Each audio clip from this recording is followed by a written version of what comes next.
An empire's last breath arrives more quietly than a man's last steps. On the morning of May 29th, 1453, the sun did not rise in Istanbul. Only the smell of smoke, gunpowder, and blood climbed over the walls, but no one noticed, because the city was already a finished thing. It just hadn't fallen yet. Constantinos Palaiologos, Constantinos XI, the last emperor of the Byzantine Empire, was not on his throne that morning. He wasn't in his palace either. 2 months earlier, he had moved into a house at the base of the walls, because the palace wasn't dangerous anymore. The palace was simply meaningless. Ottoman cannons had pounded the walls for 54 days.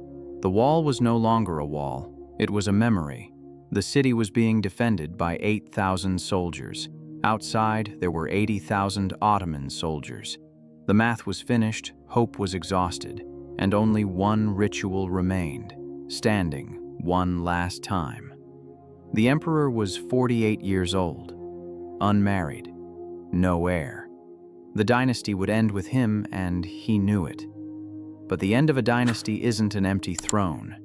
It's a decision being made. And that decision had been made in that silent moment before the sun rose, on the morning of May 29th, when the emperor held his armor in his hands. Escape ships were waiting in the harbor. Genoese allies had prepared a safe route out. A priest had said prayers, but the emperor didn't walk to the ship. He walked to the walls. At dawn that morning, there were 12 men around him, palace guards, strategoi, commanders. All of them said the same thing. The emperor must escape. The dynasty can continue in exile. To die here is to kill the last Byzantine blood. The emperor didn't answer. He only removed his crown and placed it on the table. Gold, pearls, rubies. Byzantium's oldest symbol. But a symbol was no longer needed, because there was nothing left to represent. The crown resting on the table wasn't abandonment, it was an ending.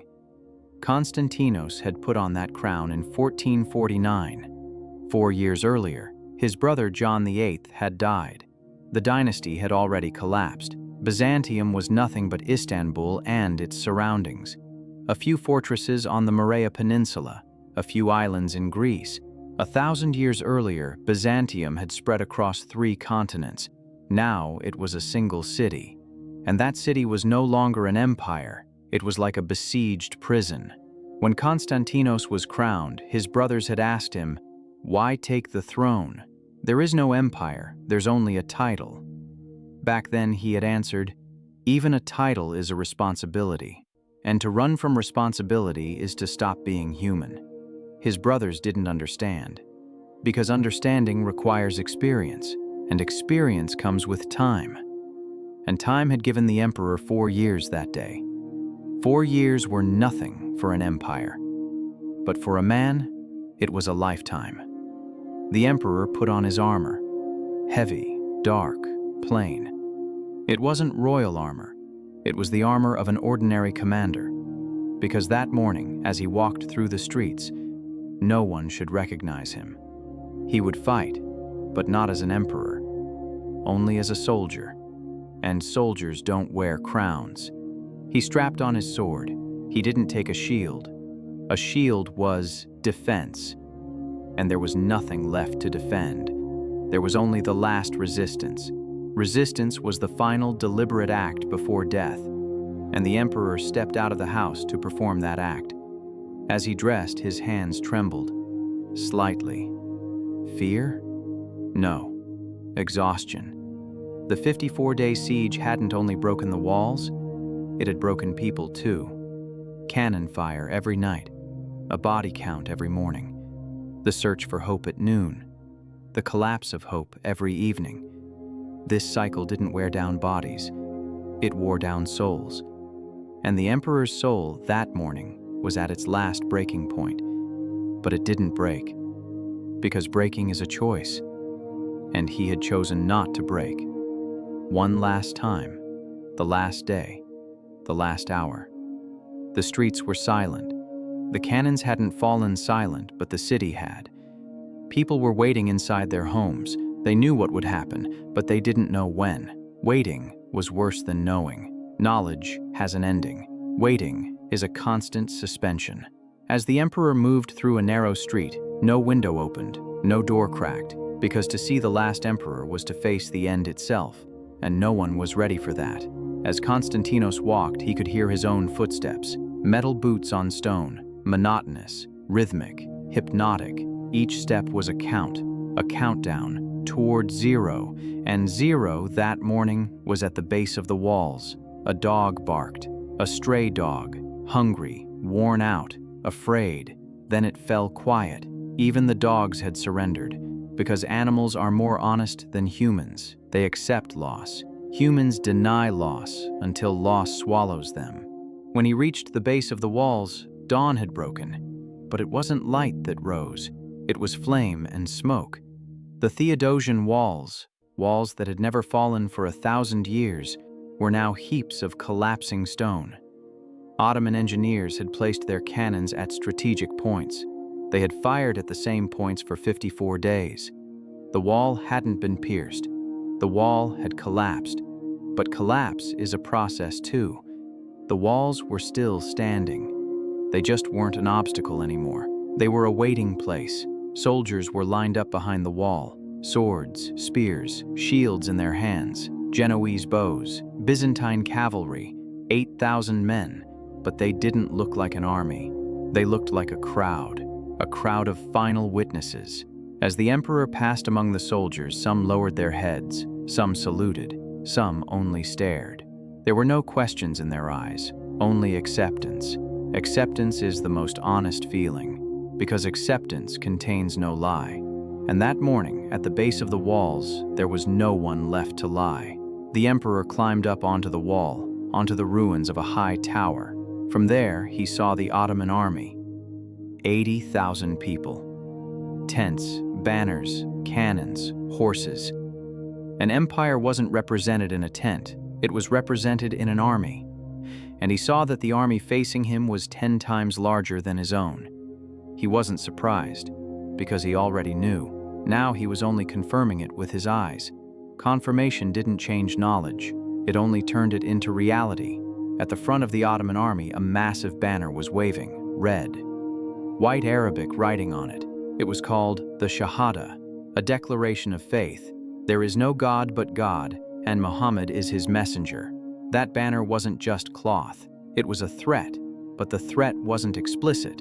The threat was symbolic, and symbolic threats are stronger than physical threats, because symbolic threats carve themselves into the mind, and minds are harder to bring down than walls. A commander beside him whispered, "Your Majesty, there is still time. The ships are waiting." The emperor turned and looked at him. There was no hope on the commander's face, only duty. Making the last proposal was a duty, and the commander had done his duty. The emperor didn't answer, because the answer had already been given. The moment he stepped out of the house that morning, the moment he left the crown on the table, the moment he put on the armor, there was no longer time for talking, only time for waiting. This final walk of Constantinos wasn't something planned 2 months earlier. When the siege began in March, some advisors had brought escape plans to the emperor. The Venetian envoy had prepared a private ship. "Your Majesty, we can take you to the Morea. Resistance can continue there. Byzantium's spirit can live there." Back then, the emperor had answered, "A dynasty continues not with resistance, but with a throne. A dynasty without a throne is only a family tree. And family trees take up a page in history books. A page is not an empire." The envoy had insisted, "But Your Majesty, a throneless family tree is still something. A dead emperor is nothing.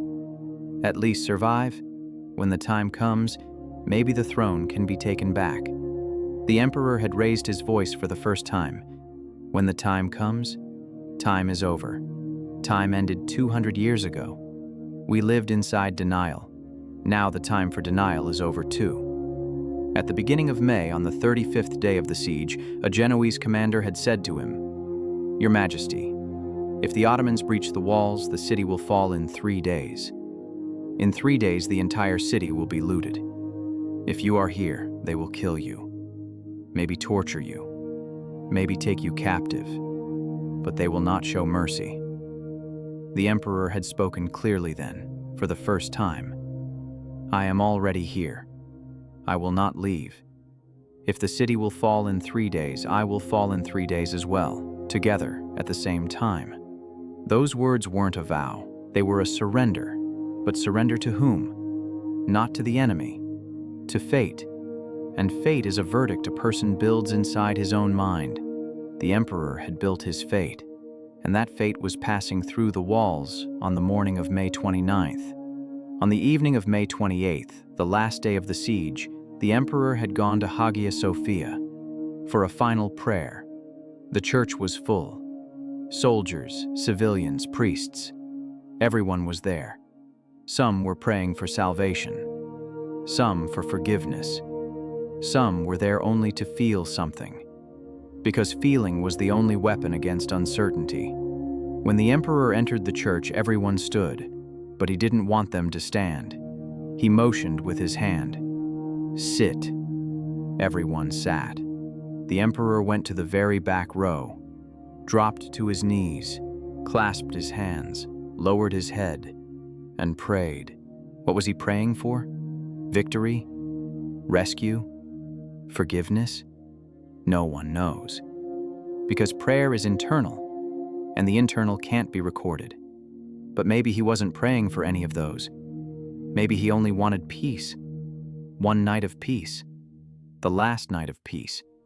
Because the next morning peace would not exist. Inside Hagia Sophia, candles were burning. Hundreds of candles. Golden mosaics flickered in the candlelight.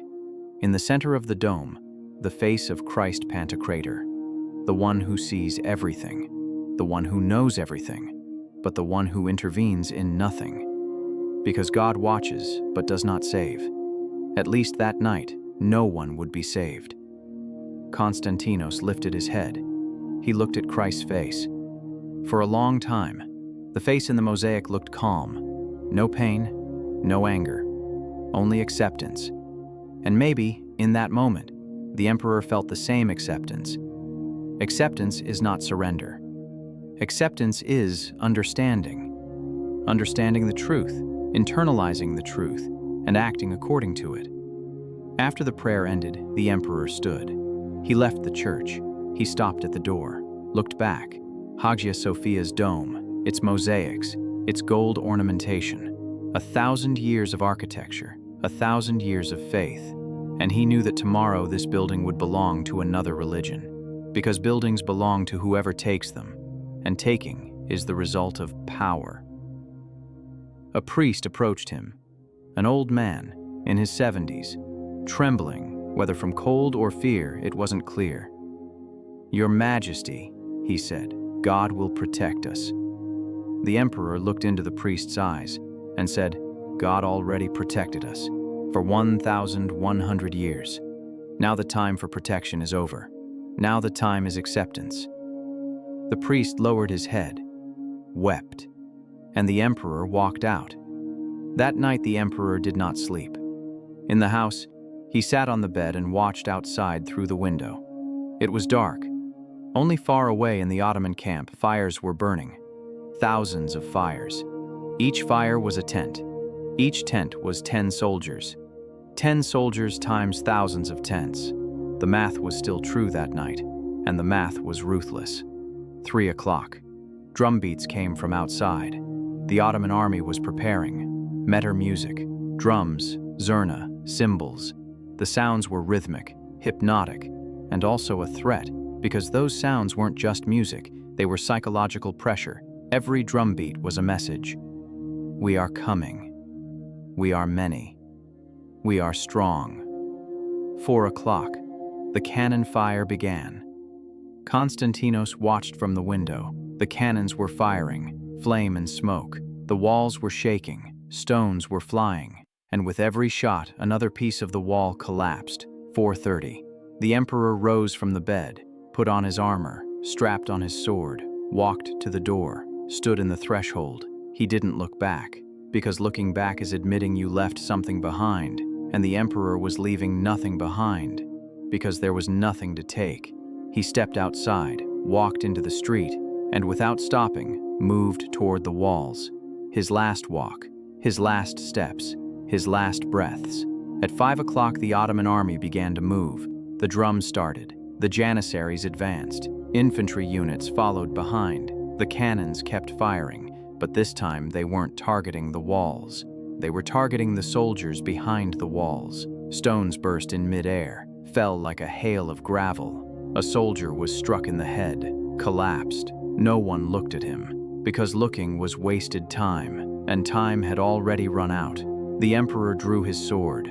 A man without a shield, without a helmet, without a crown, stood at the edge of the wall. The Janissaries were approaching. 100 meters, 50 meters, 20 meters.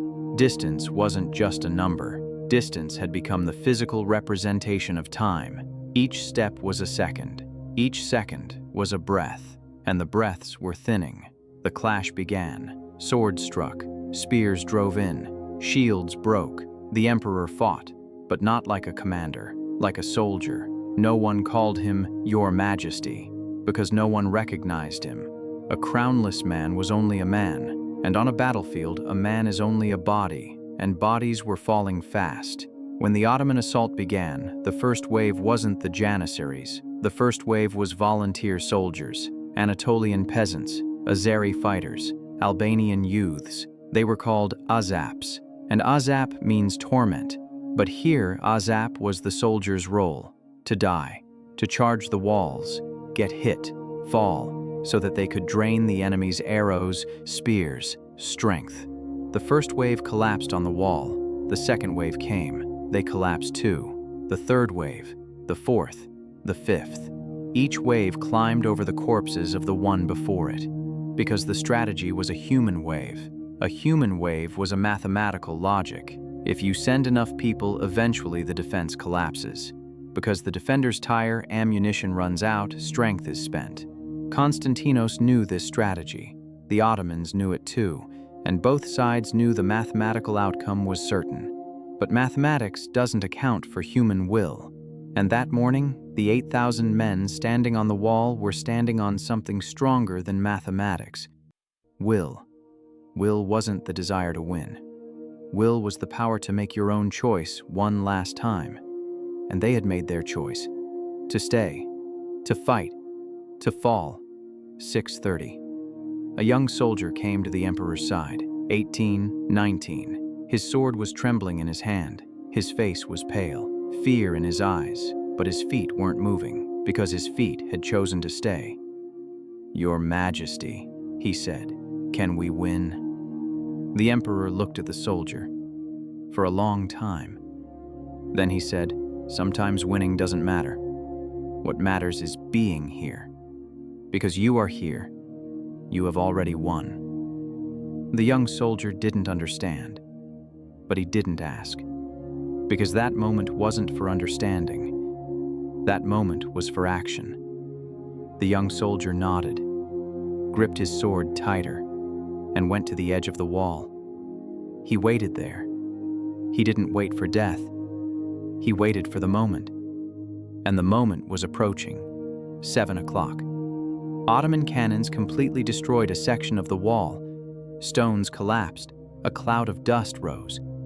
And then silence. A silence that lasted 10 seconds. Silence is the precursor to disaster, because disaster is recognized not by the noise, but by the emptiness after the noise. When the dust cleared, a breach 20 meters wide had opened in the wall. The breach wasn't only a physical gap, it was a psychological collapse. Because the wall wasn't only a wall, the wall was a symbol.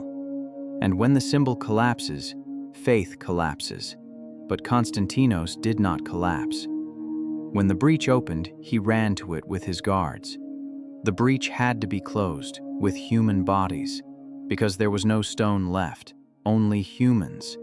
The emperor stood at the mouth of the breach, sword in his hand, 40 or 50 soldiers behind him, 5,000 Ottoman soldiers in front of him, and those 5,000 were coming in waves.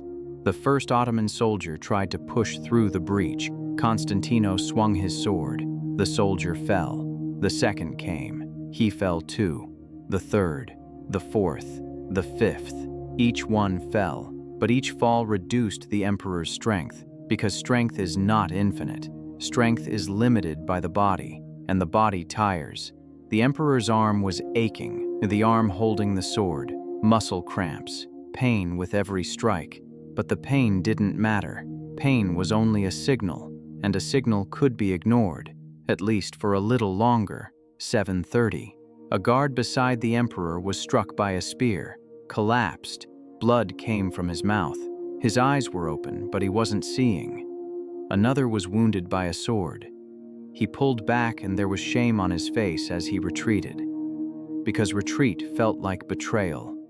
Another was hit by an arrow, died, and with every death, the breach opened wider.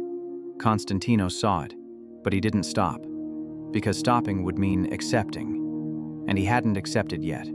Not yet. 8 o'clock. The breach opened fully. Ottoman soldiers began to pour inside.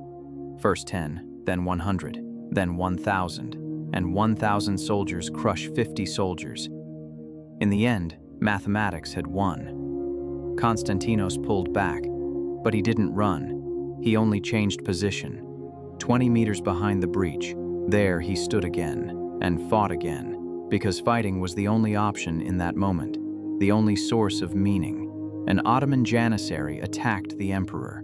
Blades clashed, sparks flew. The emperor defended, but the janissary was strong, fresh strength, because he had only just entered the fight that morning. The emperor had been fighting for 3 hours. 3 hours is a lifetime on a battlefield. The janissary struck a second time. The blade grazed the emperor's arm. Not a deep cut, a scrape, but a scrape still burns. Blood ran. Hot. Sticky. The emperor staggered, but he didn't fall. He stayed upright, because falling would mean ending. And he hadn't ended yet. The third strike came, this time the chest, but the armor didn't hold, because armor isn't infinite. Armor is made of metal pieces, and when metal is exhausted, it breaks. Constantinos fell backward, collapsed to the ground, on his back, eyes open. He saw the sky, gray, covered in smoke. The sun wasn't visible, because the sun was behind the gunpowder haze, and the haze wasn't lifting. He heard a voice, "Your Majesty," one of the guards, running toward him, but it was too late, because time was the most valuable thing in that moment, and time was gone. The emperor drew a breath, a deep breath. Was it his last? He didn't know. He closed his eyes, but he didn't die. He was only tired, very tired. Fatigue is closer to life than death, because when fatigue finishes the body, consciousness disappears. And when consciousness disappears, death isn't noticed. There were sounds around him, shouting, screams, metal noises, but the sounds were thinning, because the sources of sound were dying, and the dead make no sound. Constantinos opened his eyes, one more time. The sky was still gray, but now it was moving, because it wasn't the sky moving. His head was moving. Someone was dragging him. Who? He didn't know. Where? He didn't know. Why? He didn't know. Then everything went dark. Not total darkness, grayness, a gray void. And in that void there was no sound, no movement, only stillness. And stillness was the end. In the afternoon, the battle ended. Ottoman soldiers entered the city. Sultan Mehmed walked to Hagia Sophia. The conquest was complete, but one question remained unanswered. Where was the emperor? Bodies were searched, hundreds of corpses, thousands. But the emperor's body could not be found, because he wasn't wearing a royal emblem on his armor. There was no crown on his face. He had died like an ordinary soldier, and ordinary soldiers were buried without notice. Constantinos' body was searched for on the afternoon of May 29th. Ottoman soldiers were inspecting corpses after the battle. Some were looking for loot, armor, swords, rings. Post-battle looting was a tradition, but it was also a necessity, because soldiers weren't paid. Loot was their wage. Some soldiers showed mercy to the wounded. They gave water. They bound wounds. Sometimes they killed. Mercy was sometimes death, because a wounded soldier could die after hours of pain. A quick death was sometimes the best gift. Some soldiers were only counting. How many enemy dead? How many of their own dead? The numbers had to be reported, because numbers showed the size of victory, but the emperor's body could not be found, or it was found and not recognized, because the emperor wasn't wearing royal armor. He wasn't wearing a crown. There was no mark on his face. He was only a soldier, and there were thousands of soldiers. That evening, Sultan Mehmed ordered that the emperor's body be found, because the most important symbol of a victory is the defeated leader's corpse. A corpse is the physical proof of victory, and without proof, victory is only a claim. The soldiers examined the bodies again, looked at faces, looked at armor, but recognition was impossible, because war deforms faces. Blood, dust, dirt, blunt damage. Nothing recognizable remains. A soldier found a gold band on the wrist of a corpse at the base of the wall, a double-headed eagle, the Byzantine symbol. The soldier showed it to his commander. The commander examined it. This could be the emperor's, he said, but he wasn't sure, because the Byzantine symbol wasn't only the emperor's. Palace guards wore it too. High-ranking commanders wore it too. The corpse was taken to Sultan Mehmed's tent. The Sultan examined it. He looked for a long time, at the face, the armor, the hands. Then he nodded. "I don't know," he said. "If this is the emperor, treat him accordingly. If it isn't, treat him accordingly anyway. Because even a doubt demands respect." That sentence showed Mehmed's character. He wasn't only a conqueror, he was a statesman. And statesmen show respect even to their enemies, because respect is the luxury of the powerful. The corpse was buried outside Istanbul in a simple grave. No name, no monument, only earth. And earth is equal to everyone. Earth doesn't distinguish king from slave. Earth only takes and keeps. Some records wrote, the last emperor was seen fighting on the wall. Some wrote, his body was found under a heap but could not be identified. Some wrote, maybe he escaped, maybe he boarded a ship, maybe he's still alive. But none of it could be confirmed, because there were no witnesses. Or the witnesses didn't speak, or the witnesses died too. The result was this: Constantinos XI Palaiologos, the last emperor of the Byzantine Empire, disappeared on May 29, 1453. His body was never found. No grave, no monument, only one record. The emperor fell. But how he fell, where he fell, who struck him, no one knows. This wasn't a deliberate erasure, it was the natural state of an ending. Because endings don't arrive loudly, endings arrive quietly. A man walks to the walls, draws his sword, fights, falls, and no one notices. Because that morning 8,000 more men fell, and all of them lay in the same soil. But there was one difference. The other 7,999 men had families, memories, names that entered records. Constantinos had no family, no heir, and his name was only a title, emperor. But when the empire fell, the title fell too. A day later, an Arabic inscription was hung on the doors of Hagia Sophia. The conquest is complete. Praise be to God. 2 days later, the city's name changed. Constantinople would now be Istanbul. 3 days later, the old imperial palace was emptied. The throne was dismantled. The mosaics were broken. The walls were painted over. And 4 days later, on June 2, 1453, an Ottoman soldier was burying a corpse at the base of the walls. The armor was dark. The face was unrecognizable. The sword was beside him, but it didn't move. The soldier shoveled. The earth fell. The corpse appeared. The soldier stopped. He noticed something. On the corpse's wrist, there was a thin band. Gold. A symbol engraved on it. A double-headed eagle. The Byzantine emblem. The soldier removed the band, put it in his pocket, then kept shoveling. The pit filled. The corpse disappeared. The band was sold. The gold was melted down. The symbol melted with it. And so Constantinos XI Palaiologos The last emperor of a 1,000-year empire vanished in a pit, nameless, unrecognized, quietly erased, not like a hero, not like a defeated man either, just like a man who fought, fell, and was forgotten. The only truth history recorded was this. On the morning of May 29th, 1453, an emperor entered the walls. Before evening, the emperor disappeared, and he was never seen again. The fall of Istanbul was recorded as one of history's greatest turning points. But the death of the last emperor wasn't a turning point. It was only a point. The last point on a line with no ending, and when you place a period, the sentence ends, but the echo remains. Constantinos' echo remained as a question. Why does an emperor walk to the walls when he could have escaped? Why does he leave his crown behind? Why does he choose to die nameless? The answer wasn't simple. Maybe there was no answer at all.